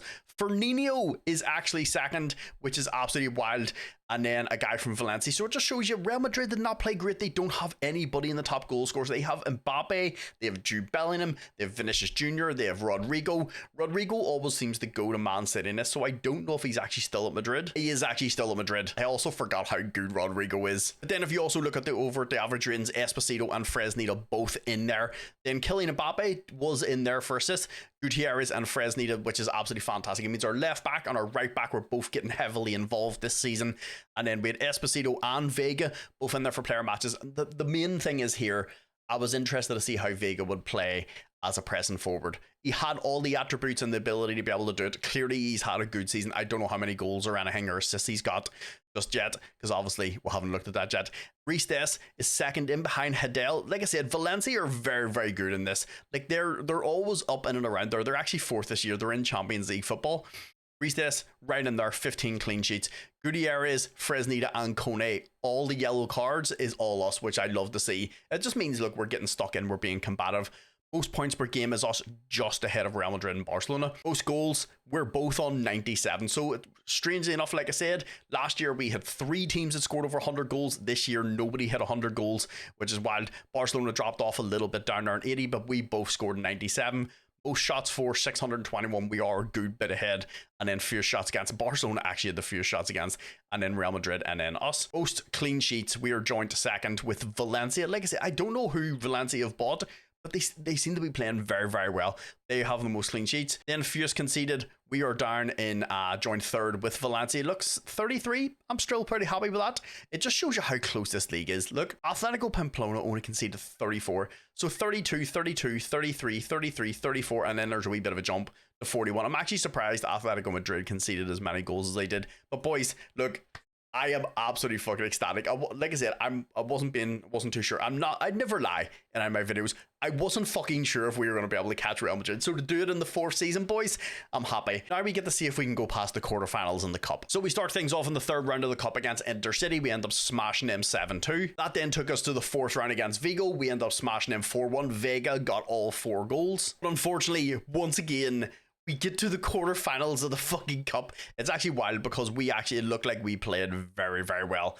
And we ended up getting beat 3-1, which is absolutely insane. It was 1 each at halftime, and then they just scored a couple of extra time goals, which means we probably just didn't have the legs. Obviously, this is down to us not having as big a squad as Barcelona. But look, it means, once again, the quarterfinals of the cup. We're going to win this fucking cup at some point, I swear. So that then took us on to the Champions League phase. We didn't start things off very well. We get smashed 4-0 by Man United, even though I'm happy United won. Just not against us. We then beat Celtic 2-1, then drew 2 each with PSV, a game we should be winning. Then we drew 1 each with our parent club, Man City. Unfortunately got beat 2-1 by Spurs, but from here we kicked on a little bit. We got a 2-1 over Olympic Lyon. We then beat AZ 4-0, and in our final league phase match we absolutely obliterated Bayern 4-1. Vega got himself a hat-trick, which means going out into the league phase, we ended up finishing 13th. I'm very, very happy with this. Obviously, last year we finished up in 9th, could have crept into 8th, but like I said, as long as we qualify and keep staying in the Champions League every year, I'm very, very happy. Look, we're in it around Man City, Juventus, Atletico Madrid, Bayern. I'm very, very happy. We qualified, which then took us to the knockouts, where we faced off against Celtic. We drew with them 1 each in the first match. Then back at our stadium, we absolutely obliterated them 5-1 to go through 6-2 in aggregate, so that takes us to the round of 16, where we faced off against Arsenal. They started to scoring through Saka. On the 89th minute, they made it 2-0 on the night.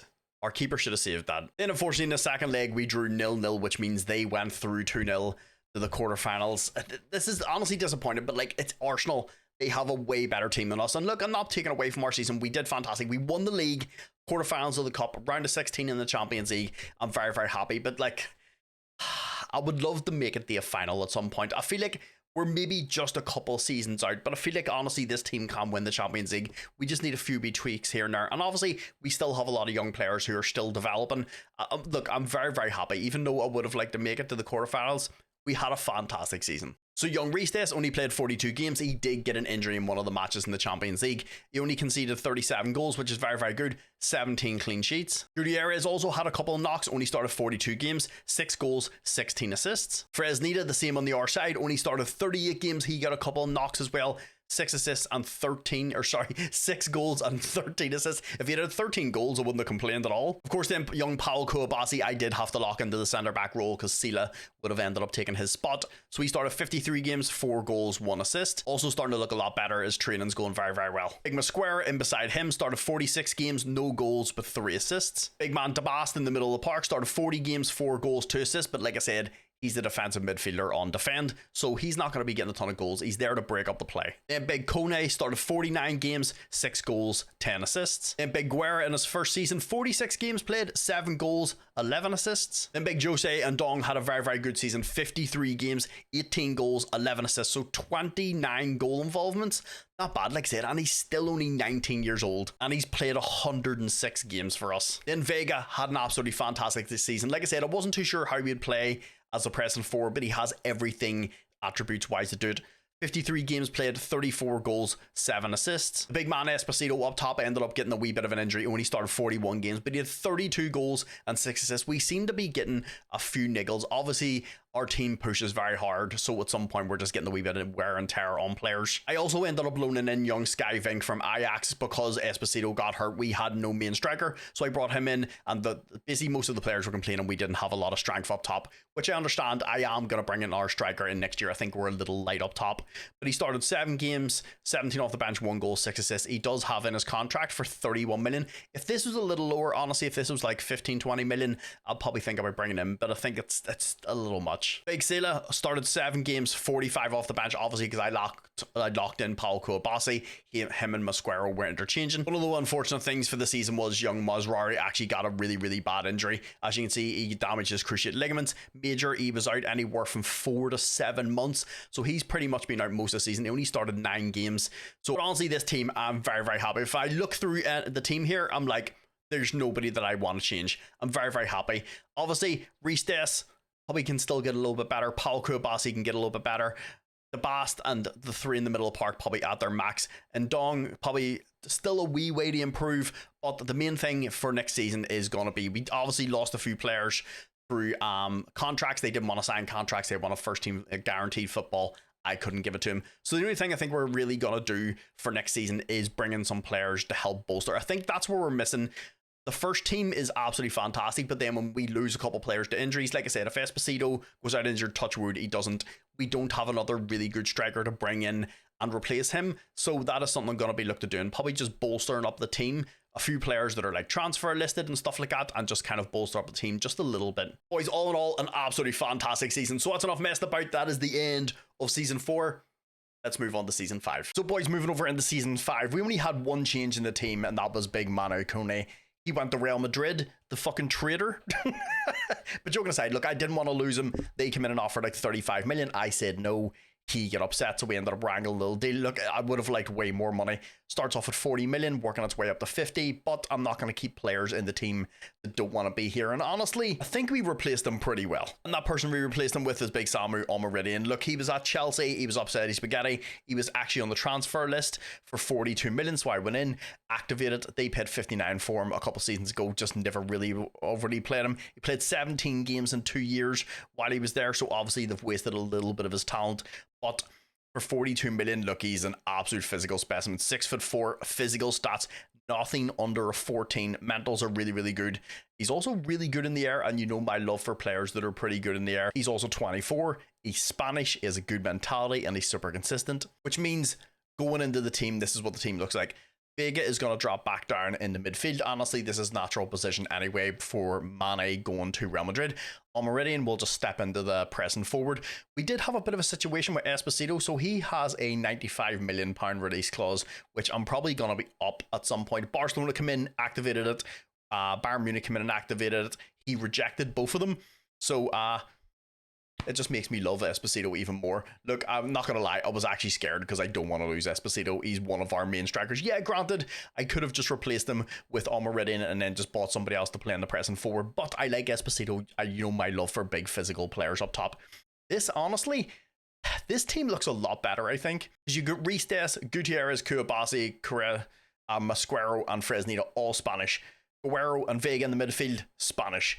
Spanish in behind, Spanish here, and an Italian. So like most of our team is Spanish, and like it's not like the team's Spanish and like we could have bought better. This is a very strong team. Like this is a team that I think once again next year we should be fighting for the title. I would like to try and make it to the quarterfinals of the Champions League this year. That's going to be one of my main things. And honestly, I want to win the goddamn cup. We're in season 5 and we haven't made it past the quarterfinals of the cup. I really want to get past the quarterfinals, but this is the team going into season 5. Honestly, like I said, nothing really overly changed. One out, one in. But I think, honestly, the team looks very good. I think these two up top are going to be absolutely disgusting together. And then, like I said, I did want to strengthen the squad. But unfortunately, the board only gives us 10.2 million to spend. And then, honestly, the money that I had from Manu Kone went into getting Omaridian in the door. But, like I said, with the board not giving us a ton of cash, it is making it a little more difficult. But this is the whole part of the fun part of the challenge of it. So, like I said, I'll bring you back in January if there's anybody for purchase signs. There hasn't been anybody who've been interested in the last couple of seasons. And then once again, I'll bring you back in April if the youth intake was good. It's been good the first couple of seasons, and then last year it wasn't fantastic. But boys, this is the team for season 5. Let's go play it. So boys, we're at the end of season 5. Obviously, we've won the league already. I want to do well in the cup, and I would like to get a little further in the Champions League. Obviously, it's all very dependent on how well we can just play as a team. But I think our squad that we've brought in, we upgraded very well. Obviously, losing Kone sucked a little bit, but we brought in Samu Omaridian, an absolute fucking unit of a player. But let's see how we did in the league first. So we started things off with a fantastic win over Valencia, who ended up being very good this season. We started off with an Esposito header. They hit back straight away. Of course, we scored from another Esposito header. 10 minutes later, they made it 2 each. In the 81st minute, scored from Masquero to win 3. They made a fantastic win over Real Madrid. They actually started the scoring through young Arda Güler. We hit back through, of course, Esposito. Esposito scored from the penalty spot and make it 2-1. Guerrero made it 3. Then our young wonder kid Romero made it 4-1 to us. They got one back in the 81st minute through young Jude Bellingham, but it was already too late. We beat them 4-2. We then also had a fantastic 1-0 win over Barcelona with big Samuel Meridian getting the only goal. And that meant with all those nice wins, we ended up getting the league 2 years in a row. But, as you can see, it was very, very close. We played 38 games, won 30, drew 3, lost 5, 69 goal difference on 93 points. Valencia are also on 93 points. We are miles ahead of everybody else. Barcelona on 81, Real Madrid on 78, so the two of them did not play great. Valencia, and I don't know what, in this database, Valencia apparently are just amazing. Big Esposito got top goal scorer with 31 goals. Esposito was also in there for average ratings. Gutierrez is in there for average ratings. Both of our fullbacks are in there for assists. Gutierrez has 23 and Fresneda has 15. Fresneda's in there also for yellow cards. We didn't have anybody in there for clean sheets, but I do know Ristes got hurt a couple of times. I don't know what it is. He doesn't have the injury prone trait. He just seems to get a lot of knocks. Esposito and Gutierrez are both in there for player of the matches. And if you go up to the team overall stats, most points in a game, Valencia is actually ahead of us and we're in behind. And then most goals, Girona, we get 107. Real Madrid, everybody else is kind of far away from us. We had a very, very good season in regards to scoring goals. Obviously, like I said, with bringing Samuel Meridian, having him and Esposito up top is just an absolute fucking nightmare for teams because they're both big physical units. Most shots for was us by over 200. Fewest shots against, we were down in 4th, but all in all, look, we played very, very well. Most clean sheets. Atletico Pamplona, that's a couple of times in the last couple of seasons, they've been in there for keeping clean sheets. Valencia, I don't know what happened to us, but apparently we just conceded quite a lot of goals. Fewest conceded, Valencia had the best defensive record. We were down there in 38. Honestly, still not too bad, but like I don't know what happened with all our clean sheets. But like I said, to win the league on the same points as Valencia and winning goal difference is absolutely, it's just as well we scored so many goals because this went down to the wire. But it is nice to get 2 seasons, 2 wins back to back. And like I said, over here, this is nice to see. I'm not gonna lie, when I seen Valencia, it was so close between Girona and Valencia. I was like, how funny would it be in the final season if we didn't even win it and it was Valencia and then you have 3 different winners in the last 3 years? But like I said, just with our goal difference with us scoring so many goals, I'm very, very happy, boys. Look, like I said at the start of this save, I wasn't too sure if we were going to be able to catch Real Madrid because they're so good. The only reason we've caught them is because they've stopped playing so well. Obviously, we've got better, but then on top of them not playing great, an absolutely fucking fantastic season. But that's enough messed about with the league. I'm very, very happy with how we did. And once again, we secure Champions League football for next year. But let's see how we did in the cup.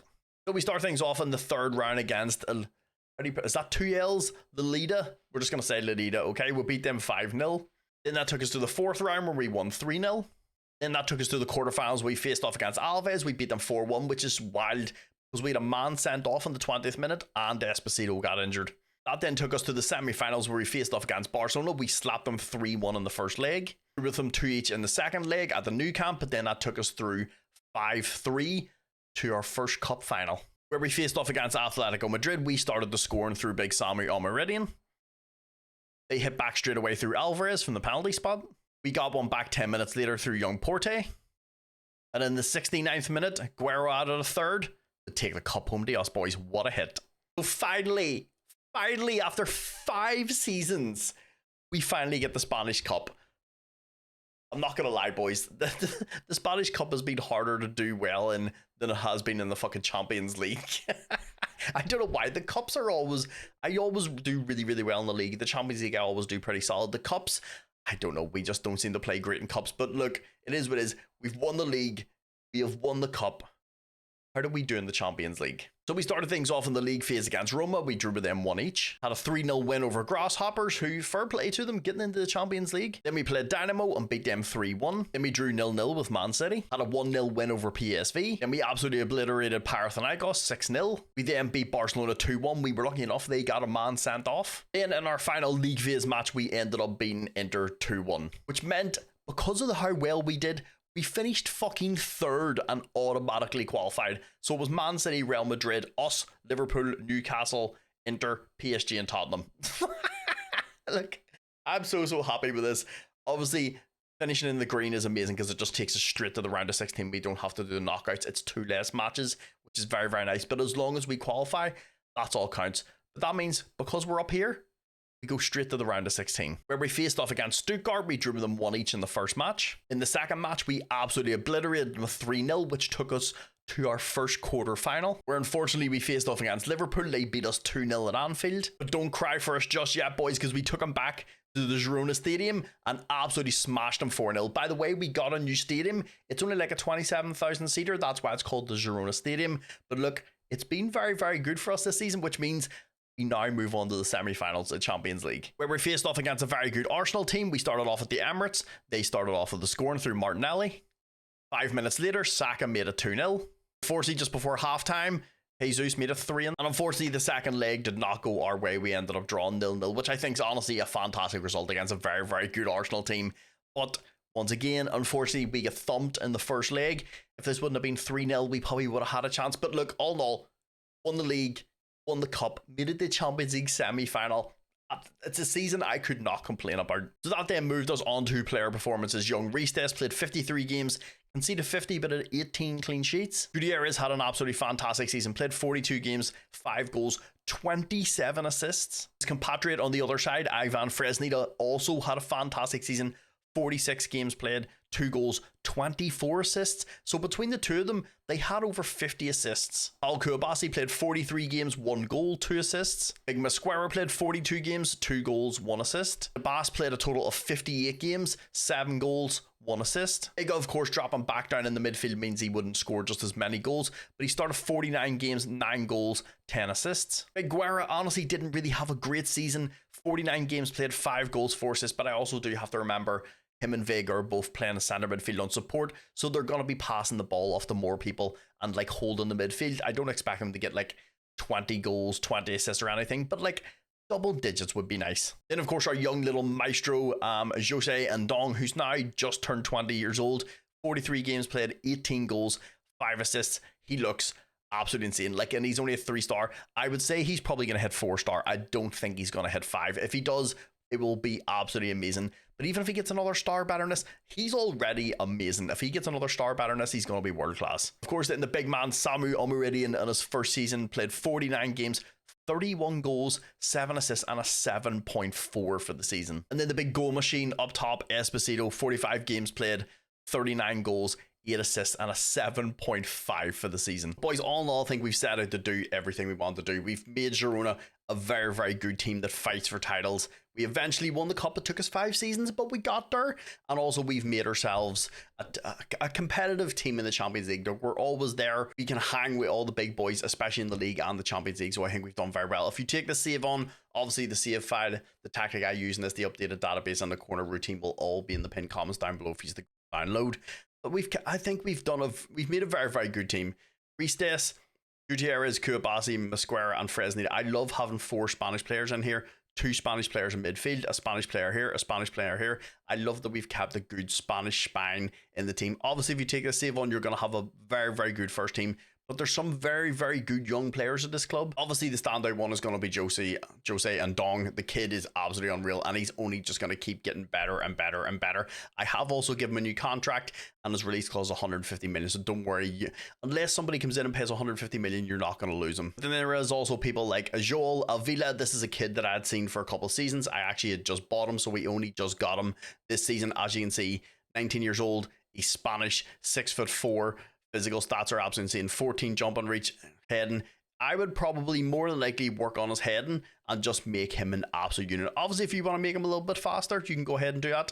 17 finishing, 16 first touch, 14 passing, 14 penalty taking, 16 technique, 17 vision, 19 determination, 16 decisions, 18 bravery, 14 anticipation. This kid is going to be absolutely nuts. And like I said, we only paid a total of 8.5 million for him. Then on top of that, you do also have another really, really good striker. This one's very, very similar to Esposito. He's Italian. We paid a total of 9.2 million for him. 6'4", can play really well. Both feet, got a fantastic mentality. He's got 16 heading, along with 14 jumping. As you can see, his physical stats over here are good. His attacking's good. Aerial is absolutely fantastic. He's probably going to be your Esposito replacement at some point, or honestly just backups, because you are going to need people to play for Samuel Meridian and Maresca. So you already have two very, very good strikers as backups, and then young Jose and Dong as your attacking midfielder. Then on top of that, we also have Jose Nunez, a young centre back, 6'2", play reasonably well, both feet, 20 years old, Spanish, good mentality, super consistent. 6.5 million we paid for him. But like I said, the main thing is a lot of these players are Spanish, so it's going to help a lot with registration. And like, will he be good enough to be like a first choice, like absolute banger? I don't know. He could still improve quite a lot, but on top of that, it's also going to add a wee bit of versatility to the team, because you're going to need players, because we play a lot of games. But on top of that, if you also go into the under-19s, as you can see, there's a lot of really, really good young players in here. We've got 3 5-star players, a bunch of 4.5 stars, a bunch of 4 stars, and a bunch of 3 stars. So there's a lot of talent in this team if you do take this save on. And that's the great thing. You're going to have a lot of youth and experience mixing the team. And like to say, the squad is very, very big. So guys, like I said, I'm very, very happy with what we did with this save. This one has been a lot of fun. I would say if you're going to take the save on, try and win the Champions League and just keep being consistent in the league and keep trying to win the league. Maybe you can turn Girona into the most dominant team in Spain. And like I said, if you take a save on, always leave in the comments down below and let me know how you got on. Did you keep this formation? What players did you keep? What players did you sell? I'm always very, very interested to see how other people play, because obviously the formation that I play in this may not be the formation that you want to play, and that's perfectly fine. It's the whole point of taking the save on. Just play the game however you want. But guys, that's going to be a good spot to stop off for today's video. Thank you very much for watching. Remember to like, comment, subscribe. What if you fucking want to on YouTube? Have yourselves a fantastic day.